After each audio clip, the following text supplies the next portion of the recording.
Hey everyone, welcome back with another session of geography. I hope you all are doing well. So we'll continue the same chapter, that is resources. Now children, as we have already discussed, resources are divided into three broad categories, that's like natural, human and human-made, and we have completed the natural portion based on the origin, utility, development and distribution. So today our first topic of discussion, that is human resources. Now, this is a big term. Like human beings are the greatest resource on the earth. Alright. And if we see, like with the help of their knowledge, with the help of their skill, with the help of the technology, they make the best use of natural resources and convert them into useful products. Alright. Now, for these, education and good health, along with that skill, all these have helped humans to become a valuable resource. How? Let's see. Like, if we see, for example, like investment in human capital yields a return, and it's like done through this education, healthcare, and training and skill, as you can see. Like, it's truly known. If we see that a person who is educated earns better than an uneducated person, isn't it? So also a healthy person is much more productive than an unhealthy person. We all know this. Okay, so it's really the well-educated parents we understand who understand the value of education, and at the same time they invest in their child's education to secure a better future for that child. Now, however, if we see the uneducated parents, they fail to invest in their child's education and healthcare of their children, which in turn creates like vicious cycle wherein the coming generation is often forced to remain poor. Now, if we see the educated parents, they also take extra care of the health and the nutrition of their child, which leads to a virtuous cycle of creating a better human capital. Okay, so this education is a huge thing. Like education enhances the literacy level and the skill level of a person also. So it also helps in enriching the culture of the society. So in this way, like education is required for good health as well as like becoming efficient or skilled. Okay, so that it benefits the society.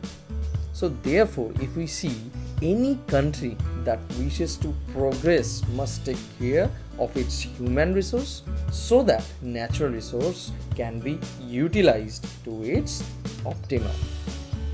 Okay, now next we have, that is human-made resources. Like the term itself explains everything, isn't it? Human-made resources, that means like the resources that are created by human beings using their skills, using their knowledge. So these are called as human-made resources. Now, if we see for examples, roads, railways, buildings, tools and machines, these are few examples of the human-made resources. Okay, all the machines, whatever we have, everything, whatever we can see in front of us, all are like examples of human-made resources. Now, these human-made resources, like the rate at which these resources are produced by humans, these are called productivity. So the rate at which these resources are produced by humans, it's called productivity. Now, if you see guys, like productivity, it depends on certain factors. Okay, so what are the factors? First, that is like technology. Yes, so technology, like lots of advanced machineries and all there. So because with the presence of these machineries, instead of only like huge labor, so it can like give us like additional output and increase the production system. Okay, yes, the law and order situation, wherever these industries and factories will be like set up, so though in those areas these law and order situation are must, we should take care of it.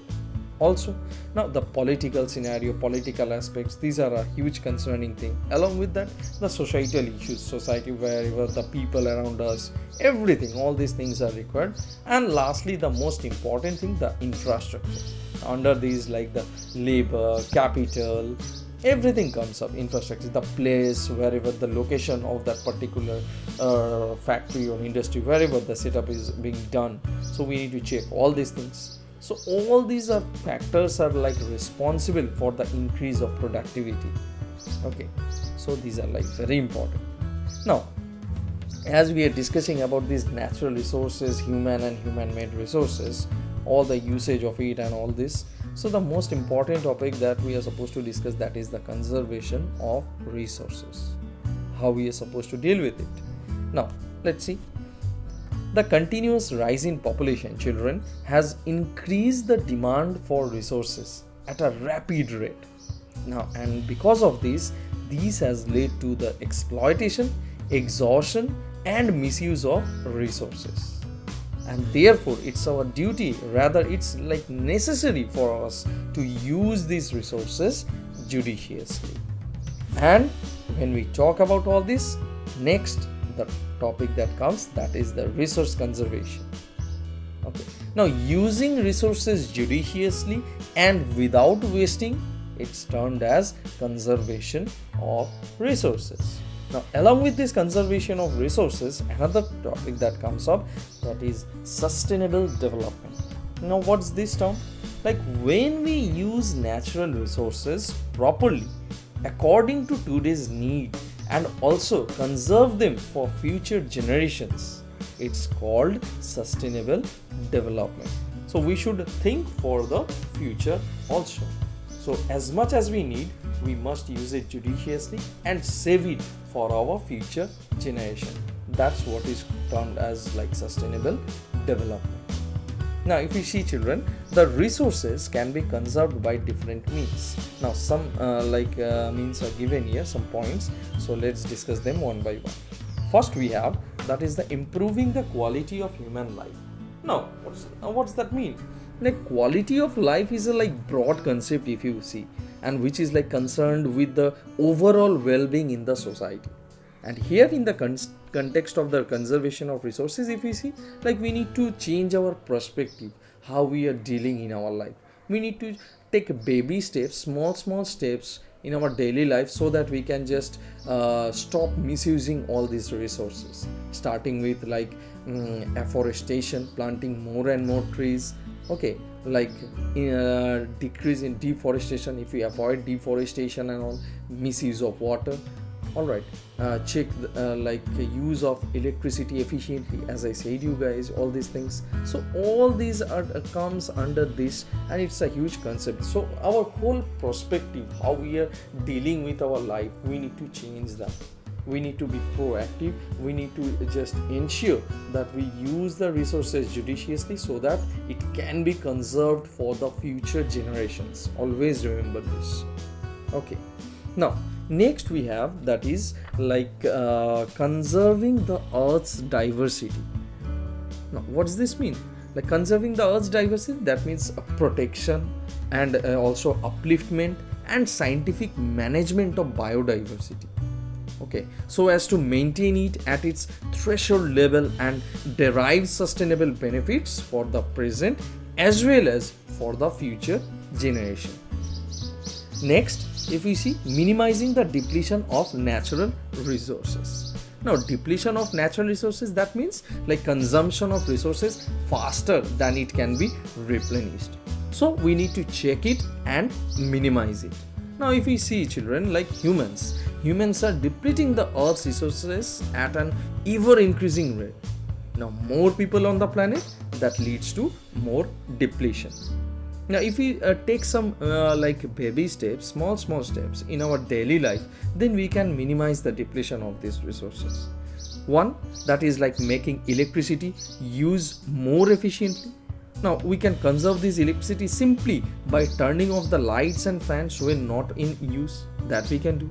Next, we can use more renewable energy. We can focus in using all this solar energy, wind energy, hydroelectricity, all these things.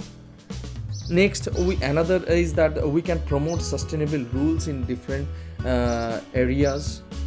Okay, avoid using plastics, that's also important. Drive less or use instead of petrol and diesel, we can use CNG. Okay, then it will be relatively better. And recycle, we should focus on recycle, reuse. Okay, more and more, and improve this whole system. And Rather, along with all these things, we should treat wastewater management also. So these are the small basic things that we can do to like minimize the depletion of these natural resources. Okay, next we have that is changing personal attitude and practices towards the environment. Now guys, like it may be defined as a change in one's feelings towards the issues related to environment, society or economy, and it is about developing a concern and feeling for the planet Earth and life on it, along with like humans and other living creatures. Okay, this is the main mantra. We should change our attitude and practices. Our perspective must be broad, it must be positive. Okay, and next we have that enabling communities to care for their own environment. That means like a sustainable community needs to put an effort to keep its own as well as others' environment safe, healthy and long lasting. Now if you see guys, communities, these are more diverse than local governments, and this community participation, this helps to ensure that decisions are sound and all parties will support them. They should be able to enforce different planning, prevention laws, strengthen sustainable activities and rather promote environmental improvement. Okay, all these things comes under this. And lastly we have that is respecting and caring for all forms of life. Yes children, we should respect earth and life in all its diversity. We should recognize that all beings are interdependent and every form of life has values regardless of its worth to human beings. And we should affirm faith in the inherent dignity of all human beings and in the intellectual, artistic, ethical and spiritual potential of humanity. Only in this way we can conserve the different natural resources that we have. Okay, so that's all we have in this session. So until the next time with some other topics, bye bye.